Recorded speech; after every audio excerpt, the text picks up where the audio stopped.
खूप डेट झालं कुठे गेलो नव्हतो. ठरलं तर मग शिर्डीला जायचं.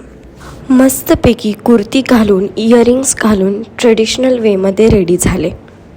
सकाळचे 7 वाजले होते. झोप झाली नव्हती तर गाडीमध्येच छोटीशी डुलकी घेतली. फायनली साईबाबांच्या दर्शनासाठी शिर्डीला पोहोचलो.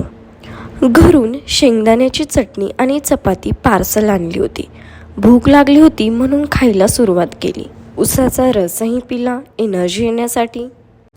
इतक्याने पोट नाही भरलं तर तिथं आम्हाला चणा दिसला, तर सगळ्यांनी मिळून चणा खाल्ला. खूप टेस्टी होता. साईबाबांच्या दर्शनासाठी खूप गर्दी होती, त्याच्यामुळे आम्ही मुखदर्शनच केले. आणि त्यात आतमध्ये फोन अलाउड नव्हता, तर तो फोन बाहेरच ठेवला होता.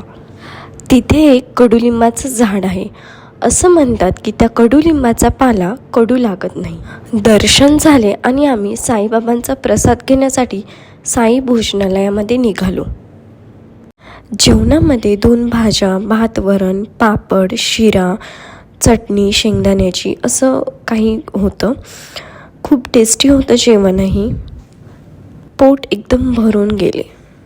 साईबाबांचं दर्शन झालं तर शनी शिंगणापूरला जायचं ठरलं, कारण ते तिथून जवळच आहे. फायनली शनी शिंगणापूरला पोहोचलो. मंदिराच्या बाहेर काही छोटे मोठे स्टॉल्स लागले होते, तर थोडीशी शॉपिंग केली. मंदिराबाहेरचं वातावरण एकदम मनाला प्रसन्न करणारं होतं. मंदिरामध्ये एवढी गर्दी नव्हती, त्याच्यामुळे दर्शन पटकन झाले. तर असा होता माझा शिर्डी आणि शनी शिंगणापूरचा व्लॉग.